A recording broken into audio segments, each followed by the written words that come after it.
What's going on, guys? You know who I am, so I'm not going to introduce myself. This is Rich Briddock, our head of performance marketing. You know, this is going to be a really cool episode for a lot of y'all because there's so many advertising platforms. There's so much stuff we have to do from a marketing perspective now. So many channels, so many tactics. But where do you start? It's with understanding your patient, what she cares about, how she takes her journey, where she looks for information, and at what point you serve her with what kind of advertising. Rich, welcome back to Ignite Begrudgingly. Thank you for having me. Yeah. Begrudgingly. Yeah. Or excitedly. No, you're excitedly. I'm excited. I just saw the episode of Succession last night where they altered Logan Roy's thing and he said, and I'm excited about it. And they said, can you sound excited when you say excited? Oh man, that show's so cringy. I love it. All right, guys, where do we start? Typically, Cardinal's not known as a marketing research firm, but do we use any kind of insights before we get into marketing plan? Companies come to us and they say, we want to increase patient volume and we want to do it quickly. Where do you typically start? I asked them what they mean by that. Okay. So I want 2x the amount of patients is what they say, right? Right. And so we've kind of covered this topic before, but if you want a great media plan that achieves your goals and objectives, you've got to have great measurable goals and objectives, right? Okay. So I think we did a webinar for the ADSO where we chatted about this, and it's like a lot of the times when you speak to someone for the first time, they'll say something like you just said, right? Which is like, I need to double my patient volume, or I need to increase my patient volume by 10%.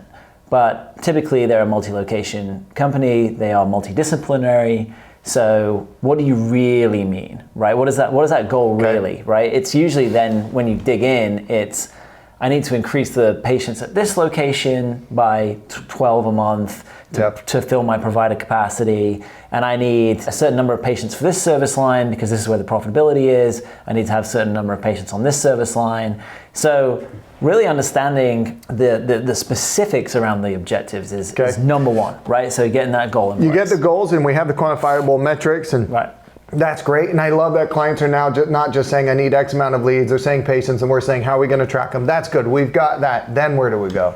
Then you really got to understand how those specific patients in those specific areas find you, right? Okay, how do we do that? And so that's going to be first defining the patient persona, right? So are there any specific demographic traits around that patient to start with at the highest level? So as an example, right, like if you are a podiatry provider, right, one of the core audiences for people who use podiatrists are diabetics. Right? So if you are a diabetic, you pretty much always have to go and see a podiatrist, or there's a heavy percentage of diabetics have to go and see podiatrists because they have issues with lower extremities. So one of your patient personas is probably going to be diabetics, right? So then it's like, okay, how, if I'm a diabetic, first of all, how do you target diabetics? So there are certain DSPs out there, display platforms, native platforms that can target those patient populations. But then if I'm a diabetic and I need to find a podiatrist, how do I begin my patient journey, right? What am I searching? What am I looking for, right? Typically, probably I'm not typing in podiatrist near me to begin with. Okay. I'm probably typing in something like leg pain with diabetes, right? Because I'm starting my journey with a symptom, not with the known solution. Okay.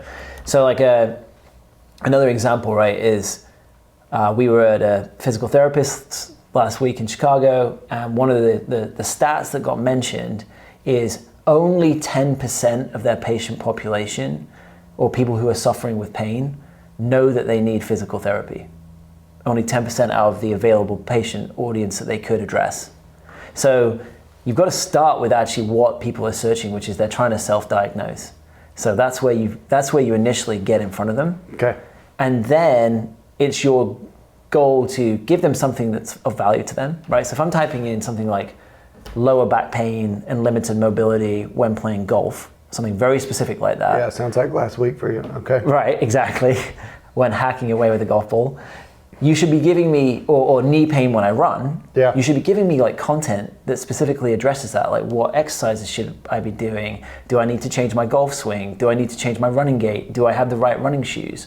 Like this is the kind of content that you give them before you say, come see me, I'm a physical therapist. How are you giving them that content? Blog content is obvious. Let's create, content, and everybody's already doing videos. That. Okay, so we create the videos and they're provided or UGC. Like what? Let's get tagged. Yeah. Here. So I mean, Nowadays, with the rise of AI, you could even do AI-generated videos, you could do AI-generated audio tracks if you wanted to do programmatic audio. But I think the main thing is that first touch point. I mean, blog post is going to be a lot of it, honestly. Yeah. But that main touch point has got to be you're giving them something and asking them for nothing. And how are we serving the right people? How do we know when they have lower back pain and they're bad golfers like you? Because they're searching for it. Oh, and so then you're serving up that's contextual Right. advertising, Contextual right? advertising on display, native, connected TV, OTT, all those fun channels. That's the next episode, as Dr. Dre would say, not to be covered in this one. Right, and on search. Right? Okay. So being on those symptom-based terms as well as just being on physical therapist near me, right? Okay. So again, that's the other thing too, and that's the key with all of this is your budget is also going to determine where you reach your audience and when. Why? Right? Because if you've got a really low budget, you're probably just going to want to spend the majority of your budget further down the funnel, right? Yep. You know, if people are actively looking for physical therapists near me, that's probably where you want to spend the majority of your budget if it's low. You probably don't want to be engaging them on low back pain. Okay. But if you've got the budget to support engaging with them throughout their health journey, that's when you are on these other tactics. Is there any theory behind, even if budget's small, maybe 10%, let's say they've got at least 30% impression share, but is there any theory there that maybe 10% should still be going to brand to make clicks, leads, patients cheaper 6 months? Yes, because it's more about winning at the bottom of the funnel, right? So the theory is, or the hypothesis is, that if you educate and give these prospective patients something at the beginning of the funnel, they're going to know you by the time they're actively seeking care out at the bottom of the funnel. Yeah. They're going to trust you, and so that when you appear in the auction next to your competitive set, they're going to select you. Same reason our clients have their logo at the high school football game. Exactly. It's no different. Except this is a little bit more targeted. Yeah, exactly. Yeah. Okay, so let's talk specifically about the market research piece. How do we don't really do this, but how have you seen this really well, done really well? We've seen some presentations, like, wow, I never would have thought about that for this behavioral group, or that physicians were even looking, like, how do you go about this? What's the best way to learn more about your patient demo? Yeah, I mean, I think there's stuff that you can do easily and then stuff that's more difficult, right? All right, let's talk about the difficult stuff first. Let's talk about the difficult stuff first. So the difficult stuff first is speaking to patients, right? There's no substitute for speaking to patients. Okay. Right? So, why did they choose you? Right. So you can do existing patient surveys, right? Why did they choose you? All that fun stuff. Okay. Right. What were their motivations? What were they looking for when they were comparing providers? What awareness level did they have about the solution as they began their research? What started their research, right? So like, where did they start in their journey? Right, beautiful, I love that. All those questions. And then you could do the same thing, but not to your existing patients. So just to a patient, you could do surveys to a broader demographic. Do you do these surveys online with like the Google survey thing? Yeah, or is this... right. So the secondary piece would be that, right? Okay. Is you do Google surveys, or you do Pollfish, or you do these general audience surveys where you have a screening question that says, have you ever used a behavioral health provider before? Have you ever used... YouTube question I get. I always answer it. Have you ever used a physical therapist before? Got it. You click yes. Then you're in the survey population. It's going to ask you to fill out that survey. Okay. Right, and then so you'll have those comparison points of people that picked you and the people that didn't pick you. Essentially. So you got patient surveys, and then you have the non-patient surveys online. What else? Any other fancy tricks? I mean, one of the other places that you can go is you can do sentiment analysis, so voice of the customer stuff, so mining your own reviews online and mining other people's reviews, competitor reviews. So like if physical therapy brand A wants to know why people go to physical therapy brand B, they can go and look at physical therapy brand B's reviews and see what commonalities start popping up in those reviews, right? Do they love the doctor? Is it the fact that they accept all this insurance? Is it the fact that you can go on Sunday evenings? You know, whatever it is, right? There's going to be some commonalities that pop out. Okay, good. Yeah. What is the easiest thing?